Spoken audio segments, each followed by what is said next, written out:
So, ఈ అలైకేజ్ టిపికల్స్‌లో మొత్తం ముగ్గురున్నారు. ఒకటి సుమిత, రెండోది మోక్ష, మూడోది రమ్య. వీళ్ళ ముగ్గురికి సెపరేట్‌గా 3 యూట్యూబ్ ఛానెల్స్ అయితే ఉన్నాయి. సుమితకి సుమి టాక్స్, అలేఖ్య చిట్టికి అలేఖ్య చిట్టి అండ్ రమ్యకి రమ్య గోపాల్ కంచర్ల. సో, వీళ్ళ ఇన్‌కమ్ విషయానికొస్తే ముందు అలేఖ్య చిట్టి ఛానెల్ చూద్దాం. ఈ ఛానెల్‌కి దాదాపు 2,90,000 మందికి పైగా సబ్‌స్క్రైబర్స్ ఉన్నారు. అలాగే ఈ ఛానెల్‌లో 443 వీడియోస్ అప్‌లోడ్ చేశారు. సో, మంత్లీ ఇన్‌కమ్ ఈ ఛానెల్‌కొచ్చేసి $5,000 ఉంది. $5,000 అంటే మన ఇండియన్ రూపీస్‌లోకి కన్వర్ట్ చేస్తే దాదాపు ₹4,00,000. ఈ ఇన్‌కమ్ ఓన్లీ యూట్యూబ్ నుంచి మాత్రమే. సెకండ్ యూట్యూబ్ ఛానెల్ వచ్చేసి రమ్య గోపాల్ కంచర్ల ఈ ఛానెల్ నేమ్ అయితే. ఈ ఛానెల్‌కి దాదాపు 4,33,000 మంది సబ్‌స్క్రైబర్స్ అయితే ఉన్నారు. 542 వీడియోస్ అయితే ఈ ఛానెల్‌లో అప్‌లోడ్ చేసున్నాయి.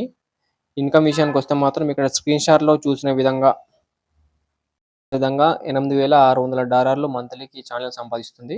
అంటే మన ఇండియన్ రూపీస్‌లోకి ట్రాన్స్‌ఫర్ చేస్తే 8,600 ఇంటూ 80 ₹6,88,000 ఒక మంత్లీ ఈ యూట్యూబ్ ఛానెల్ నుంచి రమ్య అనే అమ్మాయి సంపాదిస్తుంది. సో, వీళ్ళ మూడో ఛానెల్ వచ్చేసి సుమి టాక్స్. ఈ ఛానెల్ గురించి అయితే తప్పకుండా తెలుసుకోవాలి. ఎందుకంటే వీళ్ళ ఇన్‌కమ్ చూసి నేనైతే షాక్ అయ్యాను.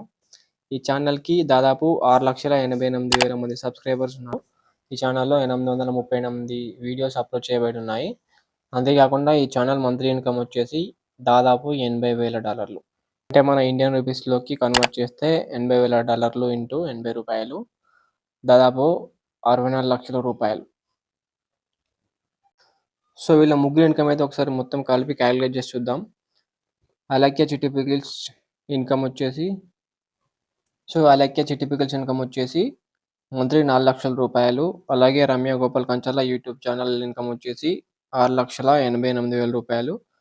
అలాగే లాస్ట్ సుమి టాక్స్ ఛానల్ ఇన్‌కమ్ వచ్చేసి ₹64,00,000. అంటే మొత్తం కలిపితే ₹74,88,000 వీళ్ళ ముగ్గురి మంత్లీ ఇన్‌కమ్.